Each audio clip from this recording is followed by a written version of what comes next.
কিছু মানুষ আছে যে তাদের কোনো কাজ নেই, শুধু আমাকে নিয়েই পড়ে থাকা। তো তাদেরকে বলবো যে দূর থেকে শুধু তোমরা জেলাস ফিলই করতে পারবে, এর বাইরে আর কিচ্ছু করতে পারবে না। তো সকাল সকাল আর তোমাদেরকে নিয়ে কথা বলতে চাই না, আমি সবার প্রথমে পূজাটা কমপ্লিট করে নিলাম। আর হ্যাঁ, সবার প্রথমে পূজাটা দেওয়া হয়ে গেলে মনে এক অন্য রকমের প্রশান্তি কাজ করে। তো যাই হোক, পূজাটা দেওয়া হয়ে গেল, এরপরে আমি রান্না করতে চলে আসলাম। আর আজকে দুপুরে রান্না করেছিলাম ছোট আলু দিয়ে ডিমের তরকারি, সাথে হচ্ছে ধনে পাতার পাকোড়া। রান্না শেষ করে আমি মেয়ে খেয়ে নিলাম। তারপরে সমস্ত থাল বাসনগুলো মেজে পরিষ্কার করে রেখে দিলাম।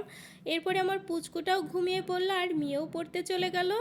আর এদিকে আমি একটু বেলকনিতে বসেছিলাম, এর মধ্যে মনে হলো আমি তো ছাদে কাপড় শুকাতে দিয়েছি, তো সেগুলো শুকিয়ে গেছে, কাপড়গুলো তুলে নিয়ে আসলাম। এরপরে সুন্দর করে সবগুলো কাপড় ভাঁজ করে রেখে দিলাম। আর পুরো ঘরটা এলোমেলো হয়েছিল, তার জন্য ঘরগুলো গুছিয়ে রেখে দিলাম। আর হ্যাঁ, পুরো বাসাটা গুছাতে কিন্তু অনেক সময় লেগে গেছে। তো তারপরে আমি নিজে ফ্রেশ হয়ে আমার পুচকুটাকে একটু খাইয়ে দিলাম। তো তারপরে ওকে একটু ঘুমানোর চেষ্টা। তো আজকে ভিডিওটা এই পর্যন্তই। তোমরা ভালো থাকো, সুস্থ থাকো, আরও অনেক গল্প হবে।